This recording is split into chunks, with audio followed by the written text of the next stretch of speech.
Welcome to Lay of the Brand, where we talk with the experts on tech marketing, creative, and PR to learn what's new, what's working, and what's next.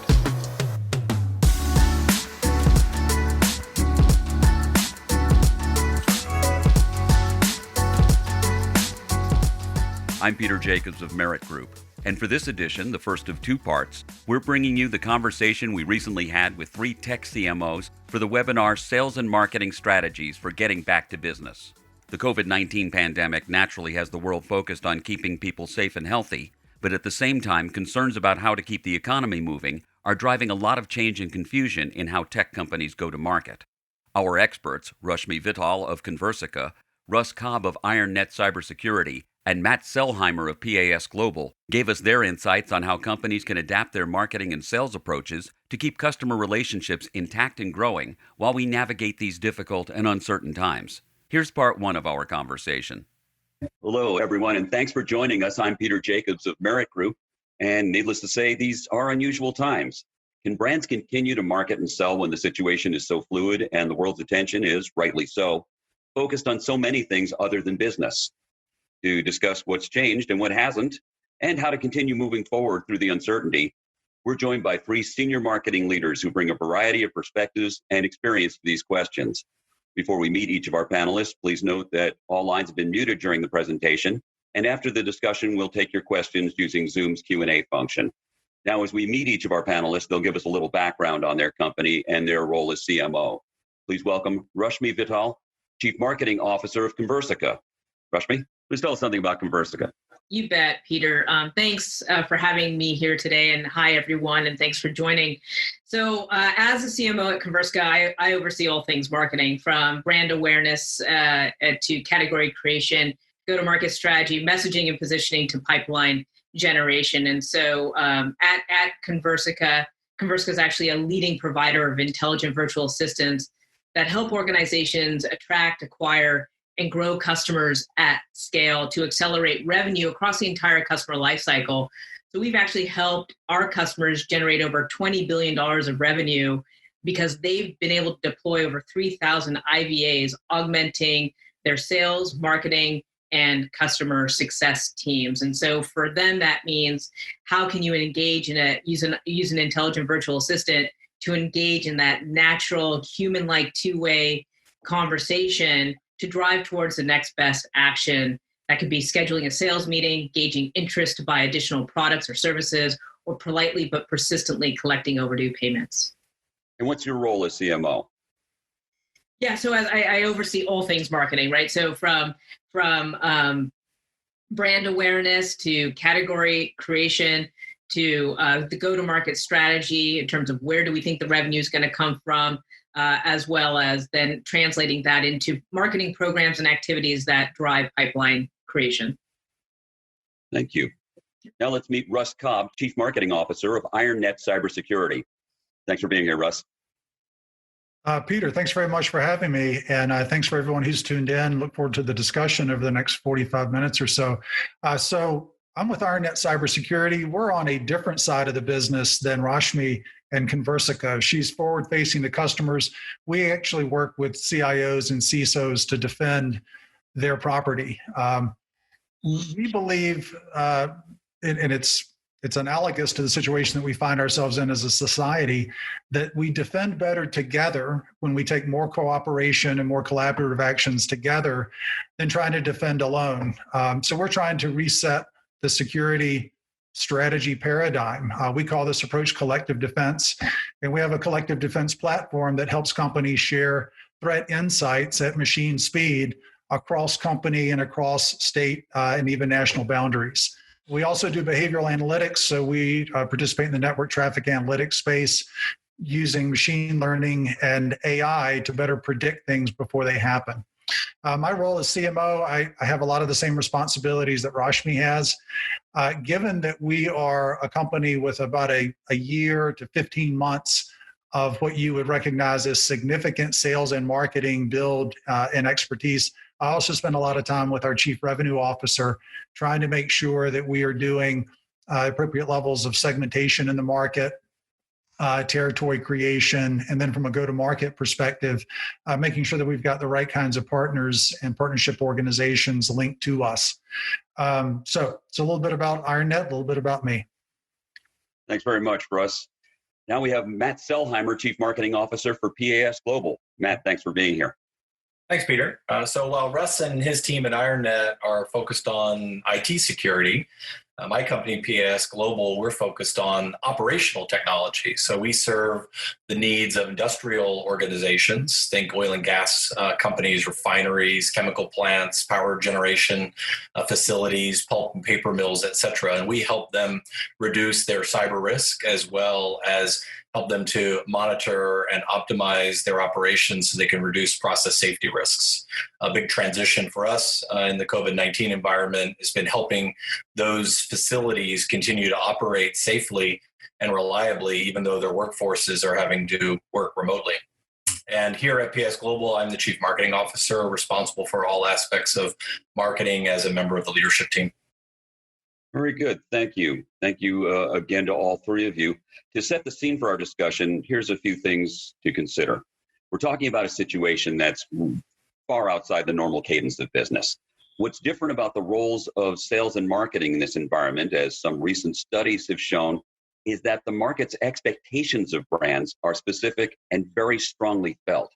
ACE Metrics found that 75% of consumers believe brands have a responsibility to help during the pandemic, but they're looking for action, not just uplifting messages. Other surveys show that not only do customers want to hear about a brand's response to the crisis, they may actually try to get people in their circles to avoid brands they feel are not doing the right things or that are coming across as opportunistic. So right now, as marketers, we have four big responsibilities. We need to rescue the pipeline to follow up leads quickly and keep moving forward. Marketing should lead and show the organization how to pivot and navigate change. We should make sure that every move and every message is consistent with and reinforces the company's core values in order to preserve the brand. And finally, we obviously need to protect revenue. That means focusing on keeping current customers engaged while attracting new business in a time when the market is cutting out anything that doesn't really deliver value. If you think about it, though, it's pretty much what marketing does in every economy and every circumstance. So with so much going on in their own businesses and personal lives, I put it to our panel, do buyers want to be marketed and sold to now? Rashmi, let's start with you.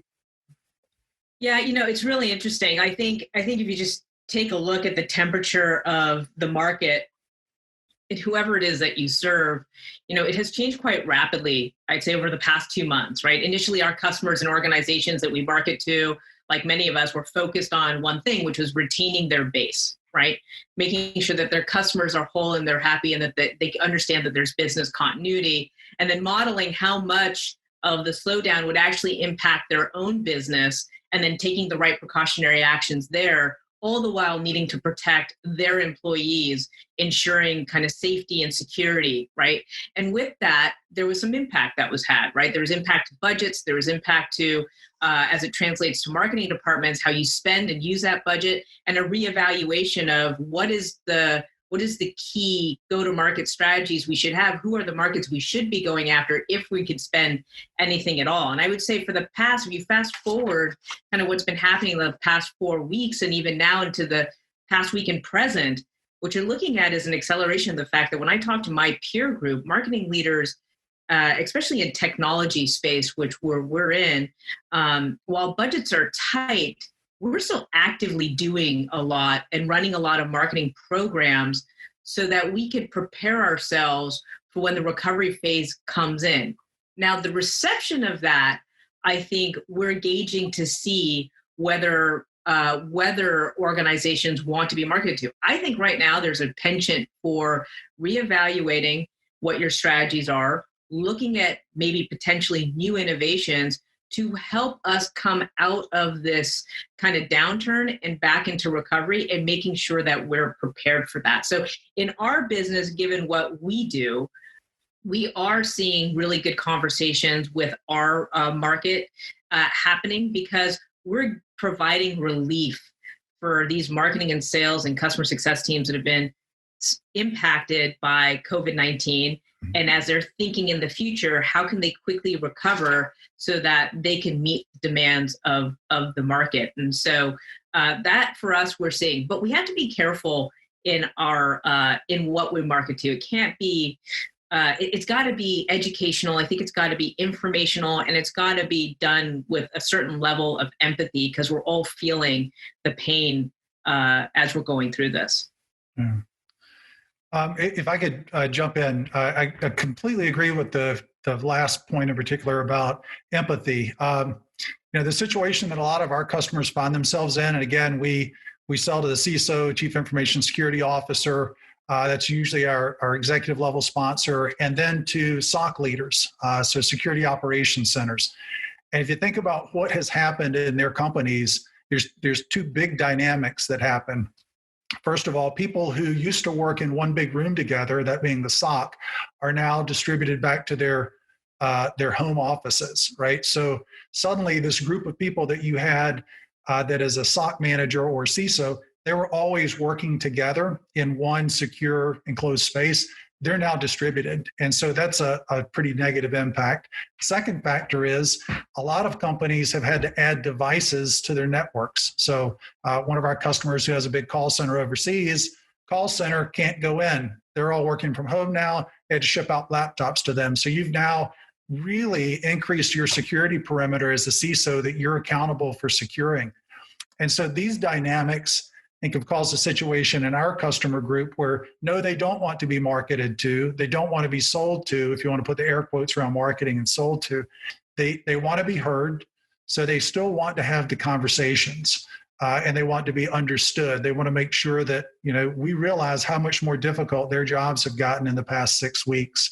Definitely agree they like to be educated. So whenever we can bring something of value to them, finding that we had at another customer or something that we saw out in the market.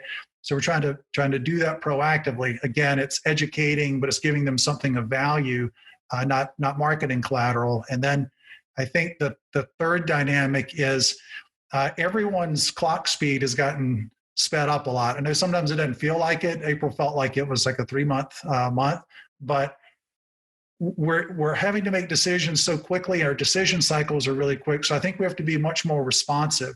And so when we do get a question, an inbound query, we have to be on it all that much more quickly. So it's definitely for us not the traditional marketing and selling environment. And just to add then to what Rashmi and Russ were saying, I always like to go back to first principles, marketing 101, understand your audience. And how are their needs and challenges changing, and what is staying consistent. So for us, supporting industrial facilities where safety is a 24/7 priority, cybersecurity remains a consistent challenge. It was a challenge before COVID-19, and it remains a challenge. These organizations are, under increasing levels of attack from malicious actors, and we need to continue to help them reduce their cyber risk.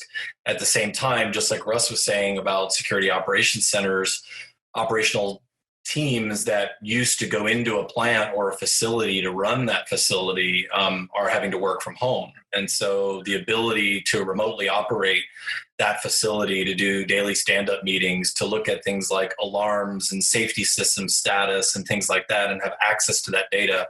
So we've actually needed to respond from a marketing standpoint in creating some new collateral and some new sales enablement materials and educating our sales team on how we help support remote operations, because many of these facilities have never had to or wanted to remote operate, and now they've had to, and so we've been able to pivot some of our marketing strategy and content in order to be able to address that new and emerging need. So I think it really back to understanding your target audience and their needs and their challenges. No one ever wants to be marketed or sold to. People wake up in the morning and they have a problem they're trying to solve. Right. And obviously there are things you can control, things that are beyond your control. So as marketers and sales enablers, you've got to figure out what those priorities are. So my question is, what assumptions have you found that still make sense in this time? And what's changed? Matt? So, assumptions that have held true is I always believe in having a variety of different tactics in market as many times as possible. I believe I'm a very data-driven CMO, and I don't believe that I or my team has complete understanding of our customers and their changing needs and changing ways of engaging. So what has held true is we continue to put a variety of different tactics in market. Obviously, we're not doing physical events the way that we were before, but we are continuing to engage in a variety of different tactics. We've doubled down on email marketing as well as sourcing of net new contacts into our marketing database, trying to engage net new individuals, both within existing accounts as well as within prospect accounts. And we're observing data. I would say we've probably increased the frequency of our data observation as well, so that we are both gathering data quantitatively as well as qualitatively, gathering data from our sales force and from others on a more frequent basis as we try and understand, what types of content are people interested in, what types of channels are driving the highest degree of engagement, what changes are we seeing in different channel strategies. Rashmi, what about your assumptions? What's changed and what stayed the same? Right. I mean, I think when you think about, let's just take a look at something like pipeline and demand generation, where your pipeline used to come from, it's no longer coming from there. And if you were in an industry or an organization where field events were a significant contributor to your pipeline, shifting, just because you're shifting to webinars or virtual events doesn't necessarily fill that gap. The key question is, if you're going to make those digital investments, are you getting a return on that investment? And very similar to what Matt said, it's like you have to be very data-driven. You have to be able to constantly monitor the results that you're getting off of those digital investments, make some assumptions, some hypotheses, and then put those experiments to test. And so, and be able to move or pivot quickly, right? And make determinations. I mean, look, a lot of us are really, to Russ's point, I mean, I feel like we're in a time elapse kind of continuum right now where, even though April might have felt like 3 months, the sentiment of the market really evolved very quickly. And so we as marketing leaders have to think about how can we stay ahead of that to meet the needs of our customers at that point in time. And so to that point is, if you still really understand your customers' problems, if you can now put yourself in their shoes and say, what are they actually feeling or dealing with right now? And how are they thinking about their current situation, what they need to get out of it? Then you can be better positioned to address those needs at that point in time and be more of that advisor and that consultant to them, so that they feel like they have a partner with them as they're moving and moving out of this phase and into hopefully a recovery phase. Russ, what about your assumptions? So one that has stayed the same, and then one that has changed a bit. The one that has stayed the same is the value of content. The content has to be clear, has to be concise, has to be compelling. And I love the measurement, and we do a lot in terms of measuring different channels and A/B testing and things like that. But we really are focused now on content, the content itself, the creation of it, and making sure that it is very relevant to the people that we're sending it to, that we want to pick up on it. So that whole assumption that in today's modern marketing machine, which is highly leveraging digital, lots of different channels, lots of different ways to do that. At the heart of that has to be great content. And that's what's going to capture people and then keep them engaged and connected with your company. So that one, I would just say, we're double clicking, triple clicking on that one. I think what has changed, and Rashmi, I liked your language around this, is we're trying to help sales change the way they have conversations with customers. And there's all kinds of different selling methodologies, and they always have something, well, make sure you're listening to your customer, et cetera. But they still tend to be, the intent of them is driving a sales cycle from this stage to this stage to this stage to a conclusion as rapidly as possible. Right? That's sales. And so trying to get them to come around to the idea that, you know what, a touch point with a customer or a prospect does not have to be a selling opportunity. It can simply be a touch point, and it's an opportunity for you to engage with them, but it's different. It's you being authentically asking questions and listening to the answers without that underlying motive being too visible that, well, I'm really just trying to sell you something. And so I think that is an assumption, I guess I'll characterize it, that we've been trying to work with our sales team so they have a different kind of conversation. Well, let's talk more about that relationship with sales. How are you as marketing leaders proactively engaging to show sales that marketing is still doing the things that they need? Matt? Yeah, you hit the key word there, proactively. So when the proverbial S blank IT hit the fan back in March, I was very proactive in reaching out to my sales counterpart as well as my CEO and saying, this is what I'm planning to do. I'm going to take stock of our current programs that we have in market, where we're spending money, and I'm going to come back to you in a few days with some recommendations. I also want to listen to your input and feedback. I've been on the receiving end in prior roles of requests for cutting budget and such, and don't like to be on the receiving end of those kinds of requests. We prefer to be more in a position of control and advisory capacity as the responsible executive for the marketing function in the company. And so really being proactive and pulling together my plans with the team quickly was my number one priority, and coming back with some suggestions on here's some areas where we can double down and do more. As Rashmi said, here's how we're going to replace some of the funnel that we were getting from marketing events, but that I also don't have all the answers, and that we're going to need to keep putting certain tactics in market and learn over the course of the coming weeks where our best channels are going to be in the current here and now. And then also here are some tangible savings that we can realize. Here's some delayed spend or delayed hiring, or perhaps some areas that we can pull back on. We just made a decision to pull back on some plans around some brand advertising that we were planning, some digital banner ads and things like that we were planning to do, where I said, right now that's got a longer lead time and less of a direct correlation to pipeline building. So I'm going to pull back on that spend in order to be a good steward of the company's cash. Rashmi, your thoughts? Yeah, it's interesting. I was just thinking of something like an analogy in my head, which is, sheltered in place has definitely tested relationships in the home. I think sheltered in place has also tested your relationship between marketing and sales.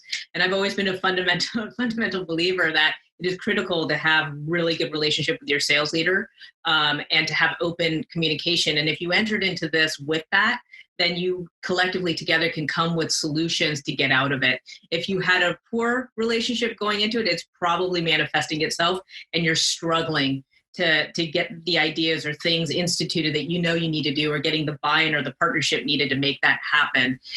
In our case, really lucky to have strong partnership with sales, and together we've been very transparent in terms of what this transition means, the impact it has, and what the outcomes, and trying to model it to the best of our ability. I'd say we were pretty early on. I would say by mid-March, we were already blogging about the impact this is going to have on sales and marketing organizations. Because inherently of what we do, we started in January, working with our customers to change their messaging that the intelligent virtual assistants were conducting on behalf of their customers, to include empathetic messages and informational statements, and to say, hey, if you need to learn more, reach out to us. We'll get connected and have a conversation with you. And so we've been pretty proactive of that. I would say, the key thing for the sales counterpart is to just demonstrate for them, what are you doing to shift? So one of the first things we did on April 1st is shifted some of our marketing programs and taking a look at the market segments to look at and to go specifically after essential industries. So we pivoted our marketing programs to focus on those accounts that fall under essential industries, promote to them with the right kind of messaging about, you're having a surge right now. How are you keeping up with that capacity? Is your sales team able to keep up with all that demand? Let's help you. To then those who are non-essential industries saying, hey, while you're kind of freaking out right now, don't stop thinking about, this is a great way for you to do some kind of fundamental things, which is how do you get the most out of the digital investments you're going to need to make because you're shifting to a digital only strategy right now. How can you also take this time to take a step back and say, as a marketing organization, are we doing some good housekeeping? There could be a ton of untouched leads, or what we call dormant or colder leads, that are accumulating that you've never had a chance to take a look at. Now's a great time to go ahead and take a look at that. So if you think about that, we were focused on how can we help retain the base? How can we help make sure marketing and sales leaders know how best to take advantage of their digital investments? And then how can we help you think about doing good housekeeping within your own organization? And we were doing that as well in our organization. So it's kind of interesting, based on what we do in our organization and what we learn, we can also then message that out to sales and marketing leaders, because they can benefit from that new insight as well. Russ? Yeah. So even in the best of times, I think by design, marketing and sales have let's call it a healthy tension. And so I agree, Rashmi, with the comment, is putting pressure on relationships everywhere. So I guess this is the 7th week now that every day at 5 o'clock, Chief Product Officer, myself, Chief Revenue Officer, we have a daily stand-up. And we scheduled it for 30 minutes to start with. Rarely do we go less than an hour. And it is the everyday cadence that we keep to make sure that the three of us stay aligned, person to person, as well as having the accountability for our organizations. And then that helps keep everyone else aligned. The term pivot is way overused, but everyone is trying to do that right now. Particularly, Rashmi said, people in the technology space. So we are trying to quickly adapt to what is a changing environment almost every day. And so to do that, I firmly believe that the folks at the top have to stay synced. Our ELT, we meet every Monday. That's been a standing meeting for a long time, but adding that cadence every day, 5 o'clock, Sean, Don, and I get on the phone on Google Hangout. So we see each other at our best and worst. And we just talk through, like, what are the tactical things, what are the urgent things? And then we also try to make sure that we are maintaining a bit of an eye on the horizon to understand everything that we thought was important 3 to 4 months ago in terms of the longer term planning around strategy, go to market. That's still there. And so we want to make sure that we're explicitly leaving time for that. But it's the daily stand-up every day at 5. Everyone in the company knows that we do it. And I think that has just given us a very good routine and made sure that our communications are staying pretty tight and very consistent. Peter, if I could jump back in, just building on what Russ was saying, because I didn't specifically talk about product in my earlier comments. One of the things that we're also trying to do is recognize where there's an opportunity in the current situation, specifically on our operational technology or OT cybersecurity business. This is still an early stage market, and there is no 800-pound gorilla in that particular market space. And so we've increased our conversations around competitive intelligence. What are we seeing that our competitors are doing? What announcements are they making? What are they blogging? What are they saying on social media? As well as, through, continuous recruiting and other methods, what are we hearing on the street in terms of their financial health, and whether or not, those businesses that we're competing against maybe, having some challenges, and whether or not we're seeing them pulling back on marketing tactics in certain areas. So one of the things I've been doing with our Chief Revenue Officer and Chief Product Officer is talking about revisiting our launch calendar and whether or not there are certain releases that we could pull in earlier in the year, certain things that we can talk about in the market that we're working on from a product standpoint in order to help showcase product differentiation in this market, while maybe our competitors might not be in as fortuitous a position as us in terms of their roadmap or their financial position. Thanks for joining us for part 1 of our conversation from our recent webinar. In part 2, we'll take a deeper look at how our experts are realigning their priorities and budgets, the future of events, and their recommendations for what to do and not do. If you have questions about the discussion so far, please reach out to us and we'll provide answers and recommendations. Lay of the Brand is brought to you by Merit Group, an integrated strategic communications firm that blends the best of PR, digital, and creative to help our clients tell their stories and build business. Got a topic suggestion or want to share feedback? Subscribe to Lay of the Brand on your preferred listening platform and leave us a review. And please spread the word and tell your friends and colleagues to tune in as well. To learn more about Merit Group, check out layofthebrand.com.